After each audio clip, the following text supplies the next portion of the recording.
Shalom jemaat Tuhan, kita akan bersama-sama merenungkan firman Tuhan. Sebelumnya mari kita angkat pujian Kasih Allah.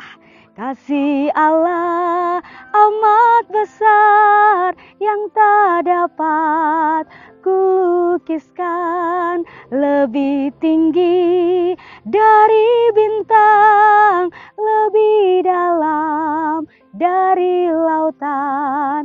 Meski Adam telah berdosa, yang mengutus anaknya, agar kita damai dengannya, dosa diampuninya.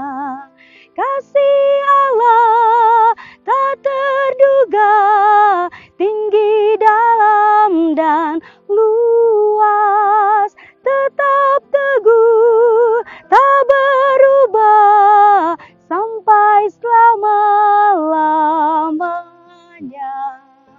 Haleluya, mari kita berdoa. Kami bersyukur Tuhan, kasih-Mu tidak pernah berubah dulu, sekarang, dan sampai selama-lamanya.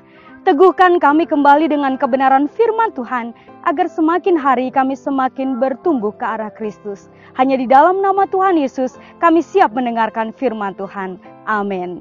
Jemaat Tuhan, firman Tuhan hari ini terambil dari Efesus 3 ayat 18 dan 19.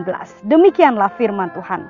Aku berdoa supaya kamu bersama-sama dengan segala orang kudus dapat memahami betapa lebarnya dan panjangnya dan tingginya dan dalamnya kasih Kristus, dan dapat mengenal kasih itu sekalipun ia melampaui segala pengetahuan. Aku berdoa supaya kamu dipenuhi di dalam seluruh kepenuhan Kristus. Kasih Allah.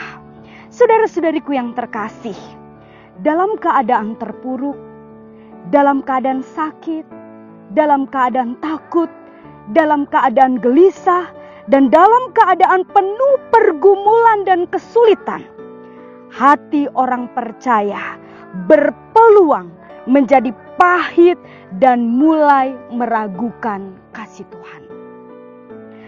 Apakah Tuhan benar-benar mengasihiku? Apakah Tuhan peduli dengan keadaanku? Kalau memang Tuhan mengasihiku, mengapa kesusahan ini harus terjadi di dalam kehidupanku? Saudara-saudariku, percayalah, pertanyaan-pertanyaan demikian adalah bukti akan keterbatasan kita yang tidak mampu memahami kasih Allah yang melampaui kemampuan atau pengetahuan kita.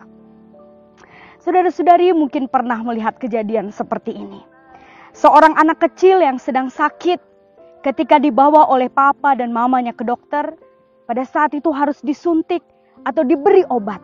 Biasanya anak kecil berkata, "Papa jahat, mama jahat, papa sama mama gak sayang sama aku." Saudara-saudariku, anak itu tidak dapat memahami kasih kedua orang tuanya karena keterbatasan pengetahuan dan juga pengalamannya.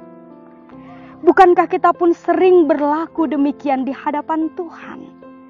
Ketika ada rasa sakit dan juga ketidaknyamanan terjadi dalam diri kita, kita sering menjadi kecewa pada Tuhan. Tuhan, mengapa Engkau izinkan semua ini terjadi? Percayalah saudara-saudariku, Tuhan tidak pernah salah bertindak atas hidup kita. Andai kata kita tahu isi hati Tuhan, maka kita tidak akan pernah protes dan menjadi kecewa kepada Tuhan.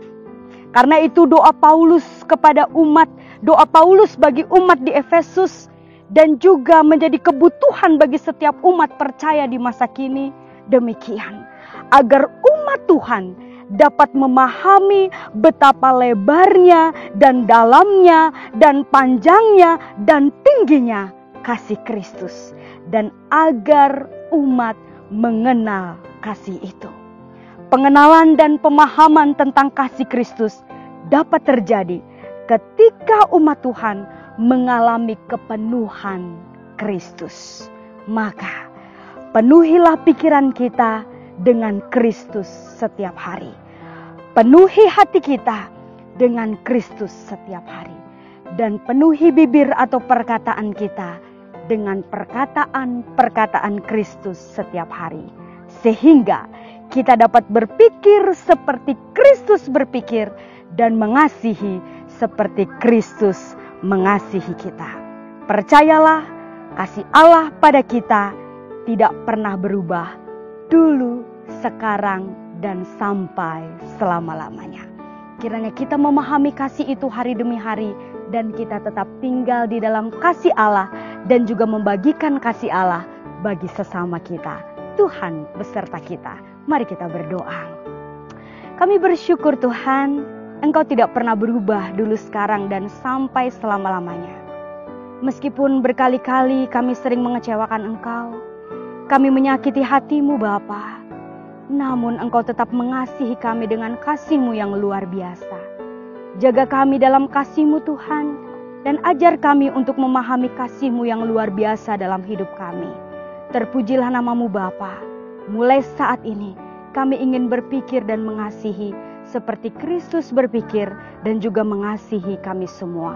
Di dalam nama Tuhan Yesus kami berdoa. Amin. Tuhan mengasihi.